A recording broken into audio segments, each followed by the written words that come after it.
I'm going to start today's video with a bold statement. If the subject of today's review, the Avatr 07, were sold in markets outside of China, there would be zero vehicles from foreign automakers that could compete with it as an overall package.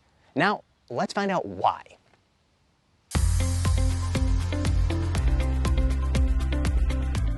This is not an entirely theoretical scenario. The Avatr 07 will be exported to other markets, including Europe, very soon, though the price and specifications have yet to be determined. Here in China, it costs around $30,000 to $40,000 US, and while it will certainly cost more in other markets, even if you increase it by 50%, I'd still argue that it will be extremely competitive. One of the first aspects of any car's success is exterior styling, and I am completely, utterly sold on the look of the Avatr 07, particularly in this absolutely gorgeous dark green, which I am personally nominating for the coveted Wheels Boy Color of the Year award. Design, however, is subjective, and I understand if the Avatr 07 isn't your cup of tea. What I think must be acknowledged, however, is the fact that it is a unique design language. I'm aware that Chinese brands are better known for copycatting than they are original work. After all, I've driven hundreds of Chinese cars and read roughly, 1 million YouTube comments asserting this as a reality. But if the Avatr 07 proves anything, it's that not every Chinese brand resorts to the copy and paste method when it comes to exterior styling. The same goes for the interior as well, which uses a dramatic dual-layer arrangement with a 15.6-inch touchscreen right here and a 35.4-inch display inside, which acts as your instrument cluster and provides extra information. It's the same arrangement that we saw in the Avatr 1.2 sedan wagon coupe thing that we reviewed earlier this year, and it looks just as good here as it did there. Material quality is also very nice throughout, though personally, I would have skipped the white color. Not particularly practical. The UI and UX on that center screen is another area in which this car easily outperforms a vast majority of its foreign competition. Not only is it visually appealing and easy to navigate, it's also quick to respond as well, and has a genuinely useful voice assistant. It's not the best one available from any Chinese brand, but it's certainly better than any that I've used from a foreign car. A little bit of a caveat there. I'm referring to the Chinese language voice assistant. This menu can be set to English, but it currently doesn't have an English language voice assistant here in the Chinese market. So I can't promise you that it speaks English as well as it speaks Chinese.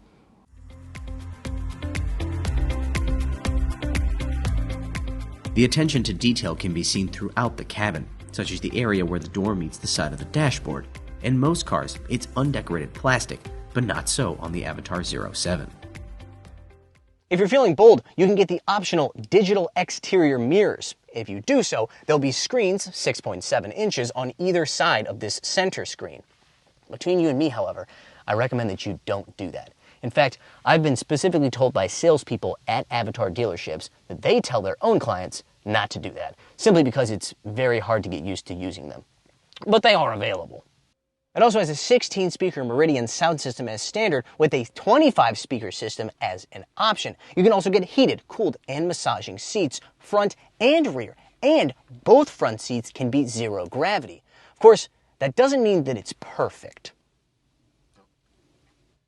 Take the steering wheel, for example. As you may have noticed already, it's a squeal, a square wheel, which makes it, frankly, hard to use and, in my opinion, not particularly attractive either. It's necessitated, however, by the design of this interior, because you've got this long, thin screen up here. If you had a round wheel, it would very likely block a lot of the information on your instrument cluster.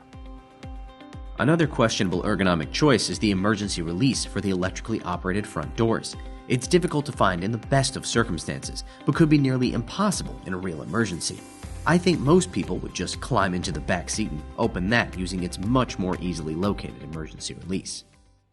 Material quality and finishing here in the back seats is just as good as it is in the front, and the seats themselves are very comfortable. Nice long seat bottoms, as well as a comfortable and supportive seat back. You can adjust the rake of those seats via a touch button here on your fold-down center console. You can also control your heated seats, which is what this particular spec has. Remember, you can also get one that has heating, ventilating, and massaging functions. Here you have a button for controlling your sun visor, and finally a button for moving that seat forward and back.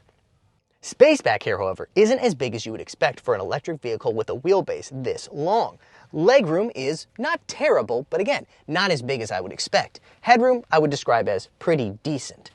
The area back here that I think is the most hilarious, and not for a good reason, however, is the back of the center console. I don't know about you, but that looks like a face to me. 2 eyes on the top, big old mouth on the bottom. And I laugh every time I look at it. And not for a good reason, because I think it looks pretty ridiculous. Undoubtedly, the strangest bit of design on this entire car, however, can be found in the rear cargo area. This parcel shelf has a 2-tier design, meaning I could take this and slide it down so that it would be lower, making this area deeper. However, if I want it to be up in this raised position, I have to put in these weird folding Velcro block things. Note that there are other cars with this dual-layer partial shelf design, but they do not require stupid, heavy plastic blocks that take up a lot of space and frankly seem to have no other useful function. This is a rear motor EV version of the 07, making 252 kilowatts and 365 newton meters of torque, allowing it to reach 100 kilometers an hour in 6.3 seconds. Its 82 kilowatt-hour LFP battery pack has an official CLTC range of 650 kilometers, and its 800-volt charging architecture can juice that battery from 30 to 80% in 15 minutes. Those numbers alone would make this car very competitive in foreign markets, but the 07 also has another trick up its sleeve. No, it's not the dual-motor version, which can get to 100 kilometers per hour in just 3.9 seconds. It's actually the fact that this thing comes as both a pure EV and an EREV.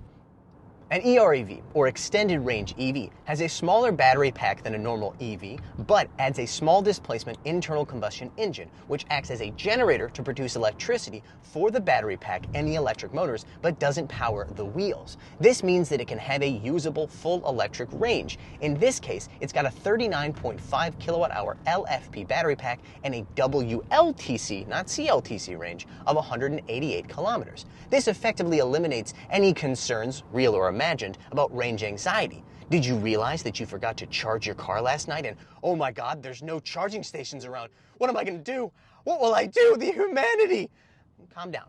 Just go to the gas station and fill up instead. The decision to provide this car with both powertrains is probably another reason the interior isn't as capacious as you would expect from a pure electric vehicle. There's also legitimate debates to be had as to the efficiency of this car, which drags around both an engine and a battery versus a pure EV. But I strongly believe these are a stepping stone towards full electrification.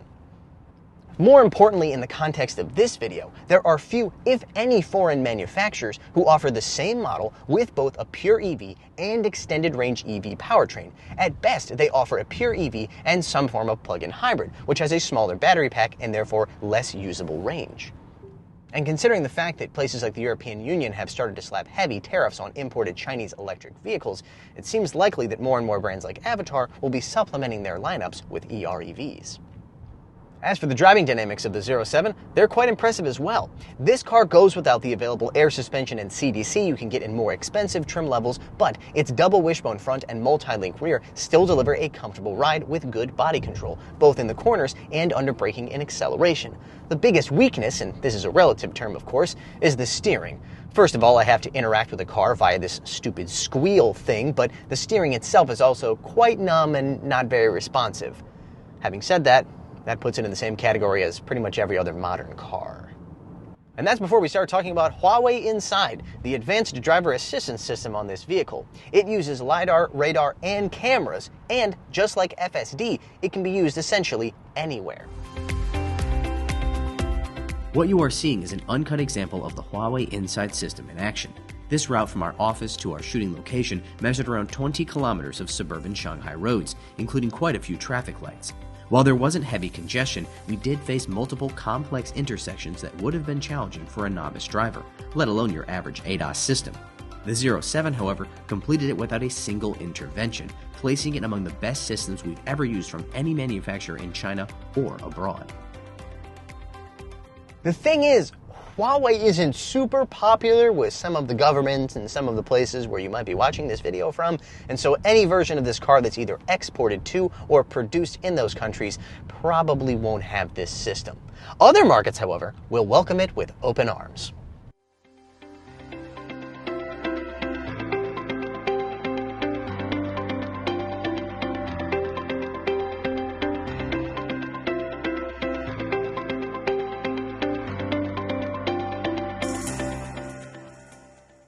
Even if you exclude the Huawei driver assistance system, however, I'm still prepared to make the case, and I think it's a good one, that the 07's combination of comfort, style, technology, and flexible powertrain options means that it is essentially without peer when it comes to cars from non-Chinese manufacturers. What should be even more alarming, however, is that this is just the tip of the iceberg. There's a whole slew of other Chinese EVs that offer a similar combination of features. So if anyone ever tells you, Chinese cars, they're no good, or Chinese cars are not actually a threat to established automakers, just know they are wrong.